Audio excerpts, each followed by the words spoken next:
Elysium speaking for the Court of Consciousness system. So, I have been processing lately. This is more of a recent, I feel like, development for me, and starting to go back to a state of being where very slowly I'm beginning to not be living in my anger or living in my rage for my past. And what do I mean by this? Well, for a very long portion of my life, for the first 22 years of my life, I swallowed my anger and my rage. I even developed a phrase for this phenomenon. I called it swallowing the wasp. And what that represented is I had a dream for a former friend of mine who, in the dream, they were serving me a wasp in a sandwich, like a giant wasp in a sandwich, and they served it to me in the dream I had of this former friend, and it represented putting up with someone's bullshit, putting up with someone's poison, putting up with someone's toxicity for your own well-being in the short term, so you can get through something in the long term. So you swallow the wasp, is taking in the poison of someone else so that you're better off in the long term. And the thing that happened with doing that is eventually I fucking snapped, because 22 years of burying it down, I have dissociative identity disorder, what they formerly called multiple personality disorder in the 90s. Same as I have autism level 1 or high functioning autism, but in the 90s that would have been called Asperger's.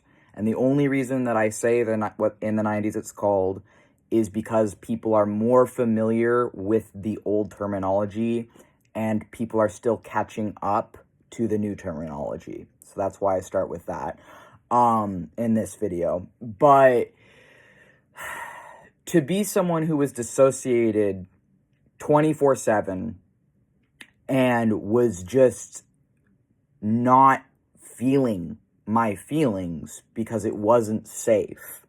It wasn't safe for me to express anger. It wasn't safe for me to stick up for myself. It wasn't safe for me to be myself. So I wasn't. I was whatever mask they forced me to wear, and all the real me's separated inside of myself. All my real emotions and feelings and being split off, forming multiple personalities within my body, within my brain and body, and I had to bury it. I had to hide myself to survive. And I will also say that this isn't something that just I've been through. I'm a transgender, late diagnosed autistic person. I would say the form of abuse that I experienced is extremely common, in my personal opinion, for late diagnosed autistic people as well as transgender people. The form of abuse that I lived through is not uncommon. My disability of DID is also not as uncommon as they want you to think it is.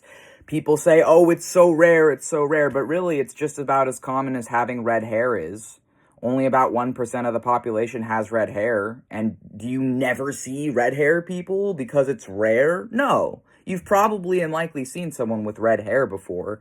So it's about as common to have red hair as it is to have DID. So I think that's important for that to become common knowledge, because odds are you could know someone with DID and not even know it, or they could not even know it, because a lot of people who live with this can go years, if not decades, without even finding out until later when they're in a crisis, and then they get diagnosed, then they get recognized, then they get seen as who they've always been. But giving people the language and tools for that to understand these things sooner, I think, is a good thing. And I think it's fucking ridiculous that online, anyone who's openly a DID system, who's openly saying that they have that, is immediately met with, no, you're not. You can't have autism and DID. Why? Why not? Because I don't match whatever singular stereotype or caricature that you've been exposed to for this, because I don't seem like whatever thing in your head that you assume autism is, that you assume DID must look as, like, okay, well, I'm a diagnosed DID system and autistic person, and I'm also transgender. But what I'm saying is the form of abuse that I lived through is very common. It's very common in the USA, at least where I live. Childhood neglect, corporal punishment, hitting your kids, spanking your kids, devaluing your kids, not listening to your kids, not being a safe person for your kids, so they have to swallow who they are. They have to swallow the wasp. They have to swallow your wasp just for decades. And you expect that not to have consequences, but the consequences that has is PTSD, CPTSD, DID, and in some cases other shit. But that's what I have. I have DID and I have PTSD from the shit I lived through. And that is the consequence of if you're going to be forcing someone to just be your little slave puppet for decades and you expect that not to do anything to someone. Well, it does. That's how you get people with my disabilities. That's what it comes from, is childhood abuse. Is childhood abuse before you are old enough to have formed a sense of self. Something disrupting the process, then you gain multiple personalities.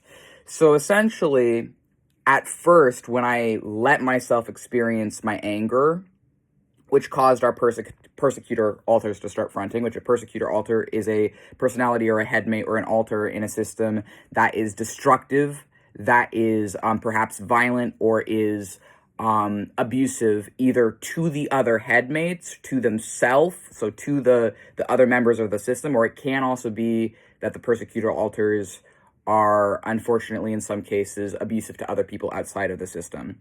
In our case, our persecutor alters, and I used to be one, Eli says, I used to be persecutor alter. We were self-destructive. We pushed all of it inwards. Because what it is trauma affects different parts of your brain in different ways, and you will respond differently to that trauma. And if you have multiple beings sharing the same body, if you have multiple selves, then the multiple cells are going to respond differently to the trauma that you've experienced as a child. And unfortunately, in the case of when we were starting to get in contact with our own inner destruction, that caused me and some of the other headmates to become violently destructive to the body and to the other headmates. And because we had stopped self-harming, so Max, as the host, had stopped self-harming, Max decided he's going to stop doing that, because we'd been self-harming since at least our teens, and Max had decided he'd had enough, and around when we were disowned, it was right about when we were disowned is when we stopped physically self-harming. But when we stopped physically self-harming, the mental self-harm got much worse for a time. The mental self-harm of the persecutors, Max began to realize that it was not the regular, well, I just have dark thoughts, I have bad thoughts, I have intrusive thoughts. Max began to understand that his violent and harmful thoughts were us. It was me and some of the other headmates and people who live within the same body and brain as him. And so, we were fucking nasty to Max. And I take full responsibility for my part in that. But what it was that the system was beginning to feel its anger and didn't know what to do with it. And didn't know how to use it, because we'd spent literally the first 22 years of our life, essentially, bottling it up, burying it deep, not feeling our anger. And so when we started to really consciously feel it, we didn't know where to put it, so it was just going inwards and attacking ourselves more. But at the same time, Max was beginning to unpack our childhood abuse, was beginning to unpack his history of trauma with our bio dad, who is the person who disowned us, and is a narcissist. And I don't use that term loosely. It has taken us years to accept that through resources such as Dr. Ramani, who teaches about narcissism at a college level, and her videos are on YouTube for anyone to educate themselves on. She's a somewhat controversial figure, but I think it's because she's an older woman who tells it like it is, and people don't like that. They don't like to see a self-aware woman who tells it like it is and teaches things at a college level professionally, and also has a YouTube channel where she educates people on narcissism and on narcissistic abuse. Another YouTuber who also educates people on the realities of narcissism and the realities of narcissistic abuse is a YouTuber called Mental Healness, who is a diagnosed narcissist. And he also teaches about narcissism in such a way that validates survivors of narcissistic abuse, and also gives the perspective from a narcissist of how narcissists think about things and why they do things. Why do they oppress people? Why do they harm people? And he talks about that on his YouTube channel. So those are two primary sources if you actually want to educate yourself on narcissistic abuse and on narcissism and narcissists.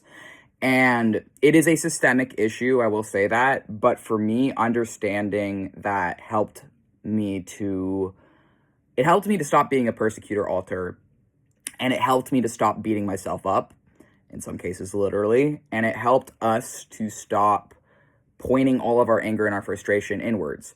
But then what did we do when we stopped pointing it inwards?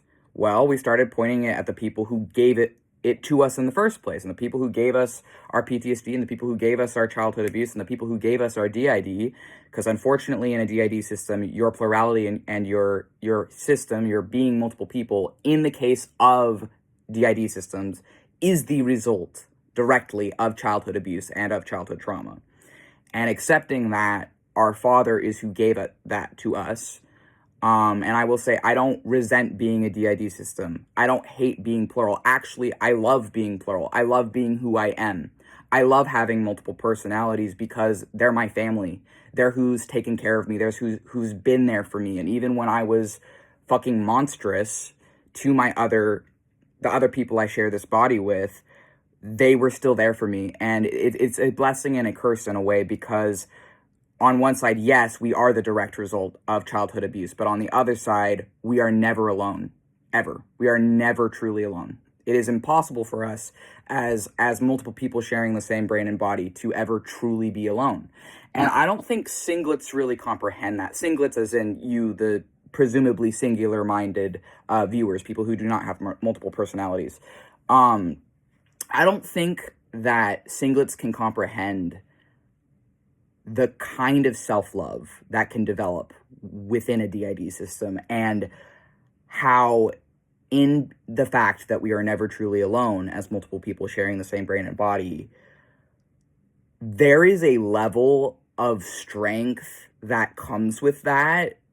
There is a level of camaraderie and intimacy that comes with being a DID system that I truly do not think singlets can comprehend. But to try and express it, imagine if you had husbands, wives, a whole family, a town even, living in the same brain and body as you. That is, if you had functional plurality, as in you're healing your persecutors, or you've healed your persecutor alters, in a system, it is literally the equivalent for me of having friends and lovers and family that is in the same brain and body as me. Like, there is no possible thing that could be more intimate or more,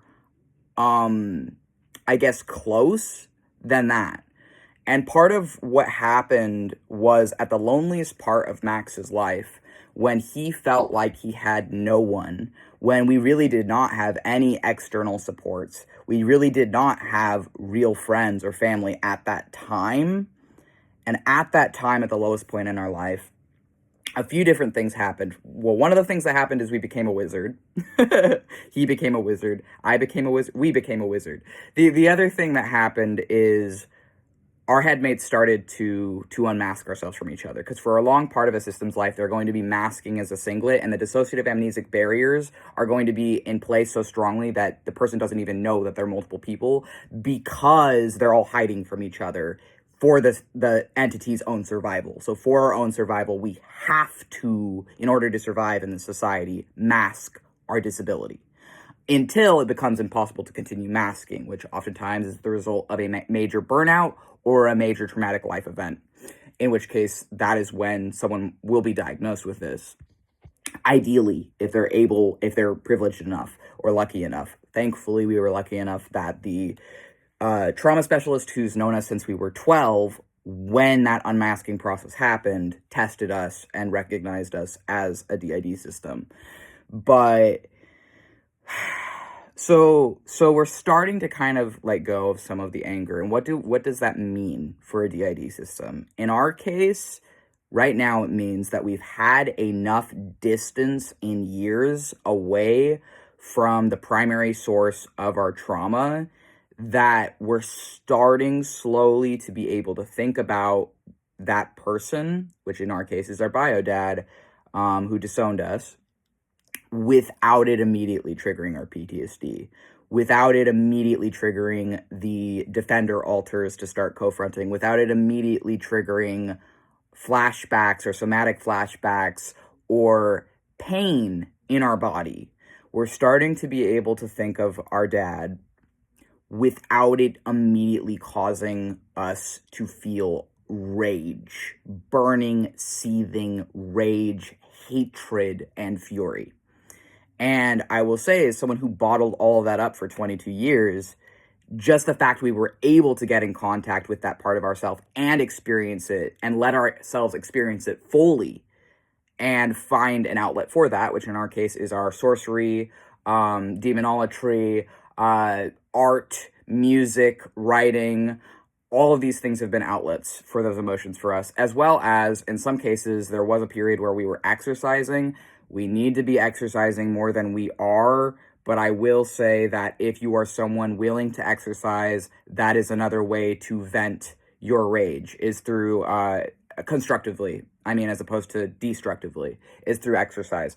We need more exercise than we're getting. We know it, but with our autism and our mind and bodies being our minds and our body being kind of disconnected, it's hard for us to exercise. We exhaust very easily. Sensory components overwhelm us very easily.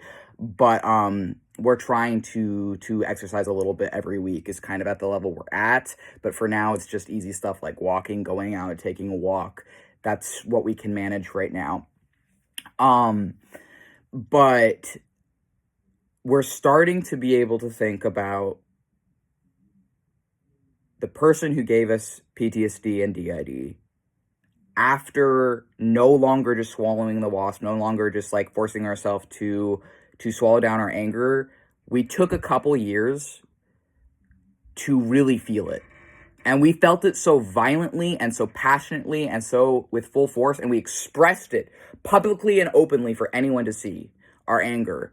And we held our father accountable, and we wrote music, and we made art, and it scared the shit out of him so fucking badly that the very first thing we ever created where we openly expressed our anger towards him in any way, shape, or form was a song.